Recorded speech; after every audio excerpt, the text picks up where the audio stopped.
Assalamualaikum warahmatullahi wabarakatuh. Salam sejahtera, salam satu Malaysia, salam Madani ya, salam daripada Borneo.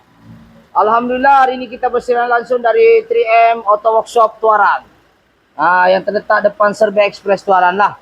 Ya, baru kita buka 2 bulan, lebih lah 2 bulan lebih. Jadi alhamdulillah hari ini kita ada satu perkongsian, di mana kita ada satu Fortuner engine 2GD ya, 2GD FTV. Engine 2GD FTV di mana dia mengadu masalah airconnya tidak sejuk, belakang sejuk, depan tidak sejuk. Okey, ini dia punya kod engine ah. Sini kameramen sini coba tengok. Ini engine dia nampak ni. 2GD. Mana sudah ada engine-nya? Mata ni pun rabun sudah. 2GD FTV ni, 2GD FTV ya. Alright. Ini kereta baru ya. Jadi untuk membahas perbahasan ini lebih lanjut, seperti biasa apa-apa pekerjaan yang baik kita mulakan dengan bismillahirrahmanirrahim. Semoga pekerjaan yang baik itu dimuliakan dan diberkati oleh Allah Subhanahu wa taala. Jadi hari ini kita ada perkongsian yang boleh dikatakan menarik juga. Sebab di mana kereta ini kalau kita selalu dengar kalau aircon depan sudah tidak sejuk, biasanya belakang tidak sejuk. Yang kita pernah dengar yang case kedua lagi, kanan sejuk, kiri tidak sejuk. Yang kita pernah dengar lagi, langsung tidak sejuk, dua-dua. Itu biasa normal. Yang kita tidak biasa dengar, belakang sejuk, depan tidak sejuk. Sedangkan kompresinya satu.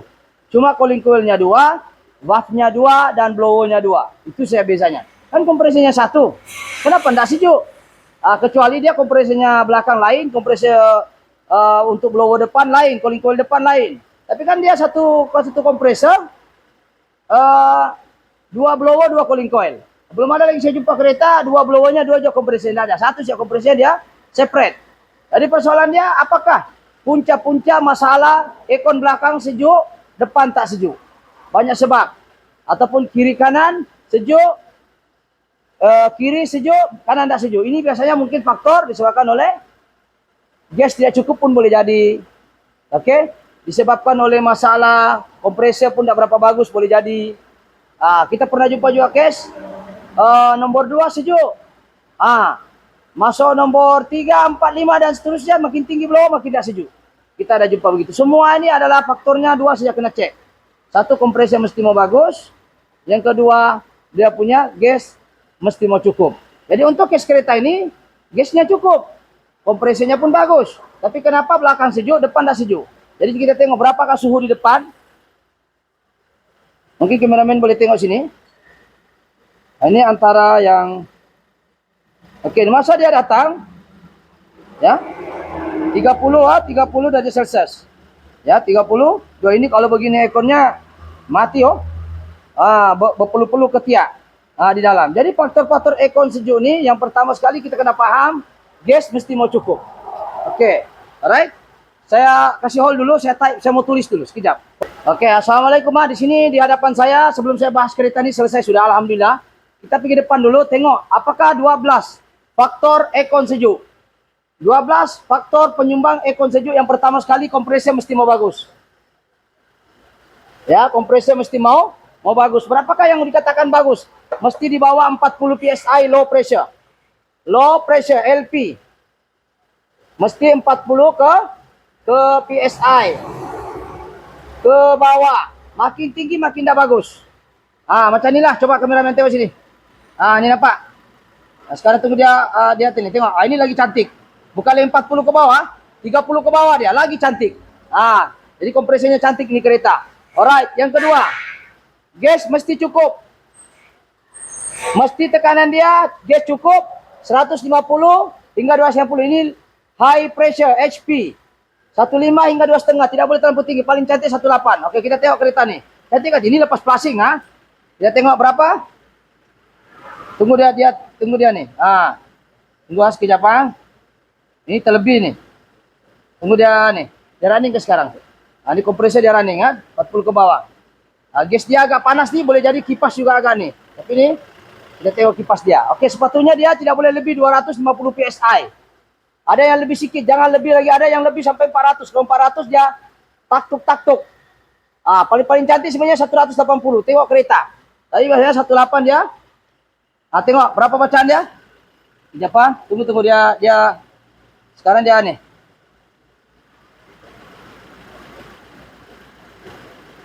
Tuh. Ini dia sambung. Sekarang dia dia tengah sekejap nih. Dia dalam 250 juga lah. 200 betul lah 200 tadi. Ya, 200. 200, oke? Jadi yang paling cantik adalah 18 sebenarnya. Jadi ini kompresi tadi 200 time dia. Ini tadi dia cut off. Kalau dia ajak running dia 200 tadi. So oke kompresinya. Yang ketiga mesti cooling coil bagus. Tidak boleh sumbat. Kalau kompresor dia cooling coil dia seperti ini. Seperti ini cooling coilnya. Macam mana mau sejuk kalau begini? Berkarat, berkulat. Itu yang ketiga, aircon mau sejuk. Yang keempat, kondenser tidak boleh sumbat. Kondenser tuh yang ini dekat fan motor sini nih, kondenser. Kameramen di sini belakang dia nih. Belakang dia, kondenser dia. Tidak boleh sumbat. Oke, ini kondenser nih. Kameramen boleh sini. Ini kondenser. Kalau dia sumbat tak boleh. Dryer sumbat pun tak boleh. Ya. Seterusnya fan motor. Nih. Kameramen dekat sini. Fan motor mesti bagus. Fan motor nih untuk sedut haba keluar. Fan motor bagus. Fan motor silikon fan mesti bagus. Oke, seterusnya yang keenam, cabin filter mesti bagus. Cabin filter mesti bagus. Ini cabin filter. Tengok nih kereta. Ini. Berkulat, berkarat nih nampak nih. Macam mana mau bagus kalau begini? Rapat sedikit, kasih flash dia. Ya. Oke, ini nampak. Segala binatang, semut-semut semua ada di dalam. Nampak. Macam mana mau sejuk? Alright. Seterusnya valve mesti bagus.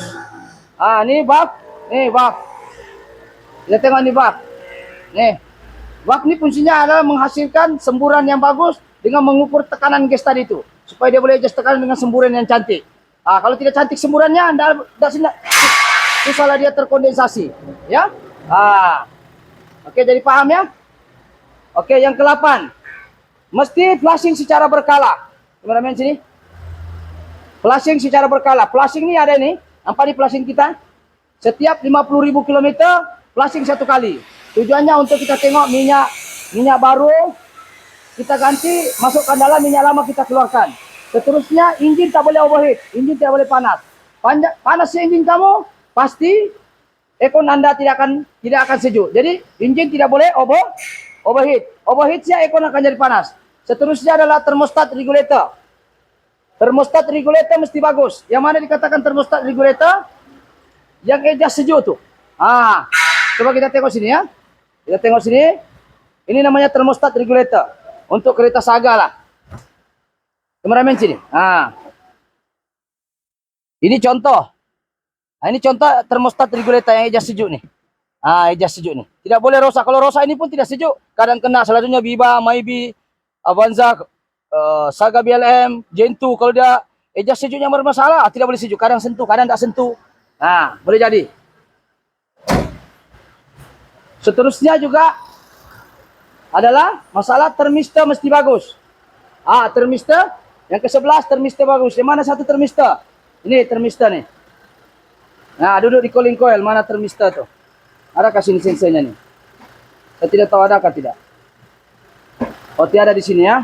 Nih. Dia duduk di cooling coil ada sensor sini. Saya tidak tahu mana sensor dia. Ya. Ada sensor sini. Termistor. Oke, kalau tiada tidak apa. Ini termistor. Ini contoh termistor ya. Nih. Kalau rosak dia kan baca di sini. Dia duduk sini dia baca di cooling coil. Rapat sedikit. Dia baca di cooling coil begini. Jadi kalau sensor ini rosak, dia tidak dapat hantar maklumat dengan ECU dengan betul ataupun ke amplifier. Seterusnya PCB mesti oke. PCB ini maknanya panel control board. Panel control board. Jadi sekarang balik kepada soalan dia, panel control board PCB yang inilah. Diambil di PCB, yang ini PCB. Ini dianggap PCB lah.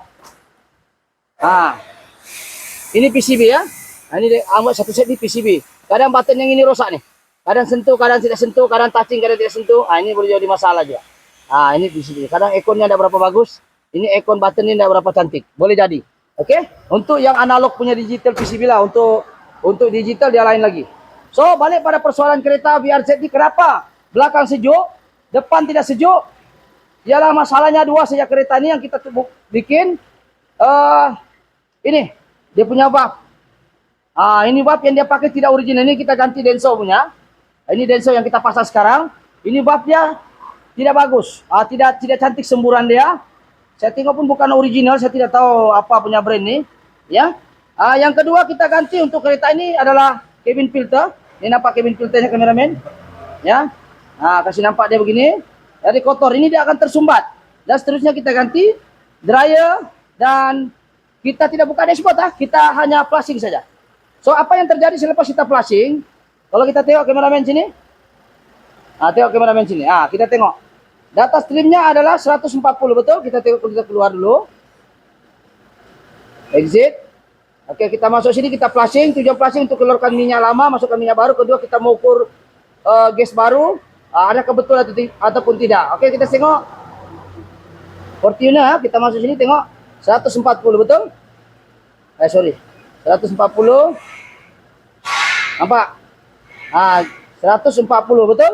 Kita tengok apa yang keluar sini. Setelah kita flushing, sepatutnya keluar 140 ml. Tapi yang keluar di sini, kameramen ke sini tengok nomor dia. Masih flash dia ya. Yang keluar hanya 90. Masih flash dia. Nampak tak kalau flash? Nampak kan? Ini sekarang macam 90 Ini 100 ml bawah. Lebih kurang 90 lah, 95 gitu. Ya, bagaimana hilangnya 50 ml? Sedangkan kalau ikut data stream di sini, ya, berapa? 140 ml minyak, betul? Kalau tengok buku di sini, buku analog yang itu dalam database, kita tengok sini. Fortuner, nampak? Ini guys. Ini di atas nih, Fortuner di atas nih. Nampak? 170, lagi banyak kalau buku manual nih. Woi, lagi banyak hilang. Yang keluar berapa? Gimana, men? 95 saja. Bagaimana sih lagi 60-70 ml tuh? Jadi itulah kalau kita tidak flushing, kita tidak tahu. Jadi setelah kita flushing, ganti dryer, ganti cabin filter, dan kita flushing, pentingnya flushing. Yang paling penting antara semua itu adalah valve dengan ini. Jadi pentingnya flushing. Jadi jangan kamu tidak flushing kereta kamu, flushing untuk meningkatkan efisiensi ekon Anda lebih baik. Oke, kita tengok. Kita tengok sekarang berapa bacaan dalam daripada, kita tengok daripada berapa tadi? Daripada 30 kan? 30 kan? Coba kameramen sini tengok. Daripada 32 ya. Ini 40. 32. Oke, kita tengok sekarang berapa bacaan sejuk dia. Coba kameramen tengok sini. 5.9. 5 point. Boleh nampak? Kasih fokus dia. Boleh. 5.5. Sejuk. 5.5. Daripada 32 jadi 5.5. Oke, kita masuk yang analog dalam. Kameramen boleh masuk dalam.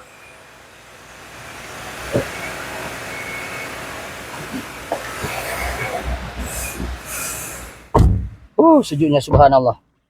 Oke, sejuk sudah ini kereta ya. Kau tengok. Yang itu hari dia di sini jarumnya. Kita buka pintu dia turunlah sedikit. Oke. 32 di sini itu hari. Undasan pun berapa? Kasih lurus betul-betul kamera, kasih nampak dia. Kalau ikut betul-betul data digital yang paling tepat sebenarnya. Nih digital lah 6.0. Oke. 6.0 digital lah. Ini kita sambung di sepatutnya dia tidak boleh sambung sini pun boleh. Kita sambung di sini lagi tepat dia di tengah-tengah. So calling coil itu berada di tengah. Lagi ke tepat kita letak sini. Tengah-tengah sana. Ini analog digital dengan kita gabung. Oke. Alright, 6.5 betul. Tadi 5.5 kita buka pintu, ini dia akan keluar haba. Ini kita tengok analog. Kalau mau tengok analog mesti mau lurus. Kalau tengok miring macam dak ngam. Sekarang ini kalau kita tengok 5.9, oke. Kita stop tadi kan 5.9. Oke, ekon makin sejuk Kita ganti valve dengan kita flushing saja ya. Saya tengok kameramen kasih di sekarang kalau jarum pemiring dia nampak macam tidak tepat. Ya, kalau digital paling cantik lah. Ini 5.9 sudah ya. Kita compare di sini ya. 5.9, 5.8. Ya. Ini yang tepat. Jadi, apa kita buat ini kereta bukan kita ada ganti dashboard, kita ganti cooling coil, kita hanya ganti valve, kita hanya ganti dryer, kita hanya flushing. Jadi sekarang depan belakang sejuk. Belakang tidak payah cerita lah memang asal pun sejuk. Tapi kalau selepas kita flushing bertambah sejuk. Jadi alhamdulillah kereta ini makin sejuk. Cuma ini kereta dia punya masalah sekarang adalah ini 5.4 lagi sejuk. 5.4 lagi sejuk lah. 5.4 lagi sejuk dan cuma enjin ini komen untuk lain cerita lah. Enjin dia agak bermasalah sedikit sebab breedernya terlampau kuat. Coba kita turun ke bawah. Ini aircon settle lah, insyaallah. 5.4 ni kira paling sejuk lah. Alright. Kita tengok breeder dia di bawah. Coba kameramen tengok. Enjin ni ada masalah sikit. Kita pun buat enjin lah. Nampak dia punya wap di bawah tu. Ini dia sambung pergi bawah. Sebab dia punya breeder terlampau kuat ni. Ini ada sedikit masalah enjin lah. Tapi ini hanya selingan saja ya. Tapi yang penting tugas kita bagian aircon settle. Jadi insyaAllah sekiranya konten-konten ini menarik, jangan lupa subscribe, like ataupun share. So kena faham di sini, kameramen boleh sini, ada 12 faktor aircon sejuk. Pertama, kompresor kena bagus, gas kena cukup, cooling coil kena bagus, kondenser kena bagus, fan motor kena laju, cabin filter kena bersih ataupun tukar, valve kena bagus, mesti mau pakai original. Nih, nih kita pakai Denso punya, pakai valve Denso ini tiada brand, saya tidak tahu dari mana, mungkin dia pernah tukar alam-alam ataupun mungkin dia beli kereta Rico, dia tahulah. Oke, flashing mesti secara berkala 50.000. Enjin jangan ada overheat, cek bagian enjin. Nanti thermostat regulator mesti bagus dan juga thermistor mesti bagus dan PCB mesti mau oke. Oke, itu saja, sekian. Sekiranya maklumat ini bagus, jangan lupa subscribe, like ataupun share. Oke, assalamualaikum.